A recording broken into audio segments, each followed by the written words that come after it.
Þú varst að klára enn eitt maraþonið. Hvernig gekk þetta hlaup núna? Mér finnst eiginlega bara svona alltaf markmið mitt að reyna að vera slakari og slakari í hlaupinu.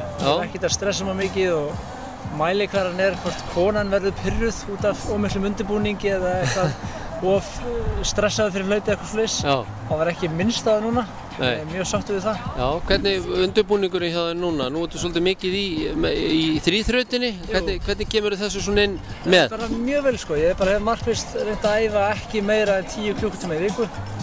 Svona miðað við svona cirka 4 lykilæfingar per viku. Og eiginlega alltaf hjól pluss hlaup. Þannig að vægi kannski svona cirka 50-50%. Þannig að í þessu ferli fyrir þetta hlaup ég fór aldrei 50 km hlaupamagn per viku. Ég fór náttúrulega oft langt aftur á móti sko, eftir hjól, kannski 15-20. Það var hraðar. Hvernig finnst þér sko, hjólið skila sér og sundið væntanlega þú líka inn í hlaupin? Ekki nokkuð spurning sko. Það er miklu auðveldara að halda sér frá meiðslum og svona, það er ekki nokkuð spurning.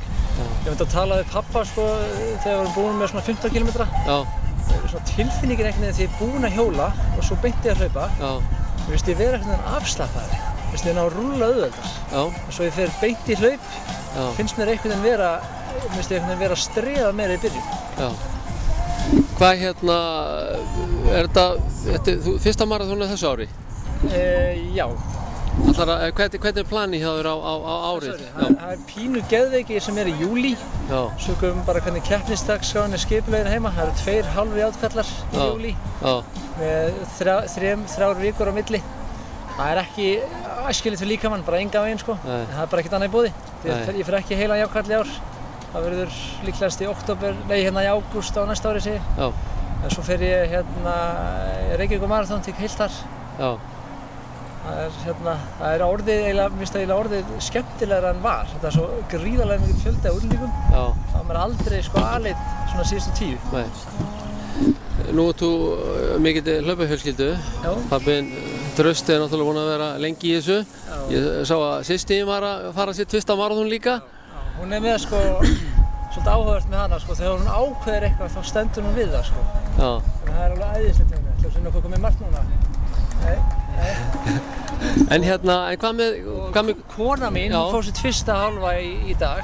Ég er gríðarlega stoltur af henni. Það er cirka held ég 16 mánuði frá barneign.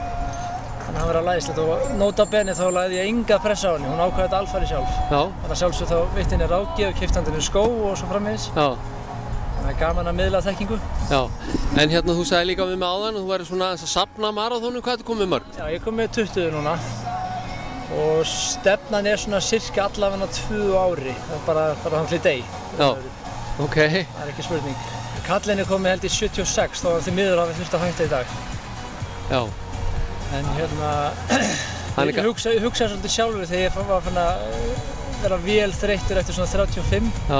Það eru fullt af öðru fólki sem hefur það miklu verri en ég. Bara hætta að væla og bara áfram með því. Eitthvað svona hollráð til fólk sem er svona ekki alveg byrjendur en er að stíga sín fyrstu skref í hlaupunum? Það er annars vegar það að vera með mörg pör að hlaupaskó, bæði sko nýja og gamla og nota þá til skiptis. Ég held að ég sé sjálfur með 15 hlaupapör sem ég hef safnað gegnum árin og ég nota aldrei sama par 2 æfingar í röð, þá halda skotin miklu ferskari. Plús að hafa fjölbreytni í æfingum, ef þú finnur eitthvað aðeins til, ekki hlaupa, farðu að synda eða hjóla í staðinn. Skrokkurinn dugar miklu lengur þannig. Þetta eru frábær lokaorð, takk fyrir þetta. Sömuleiðis, takk kærlega.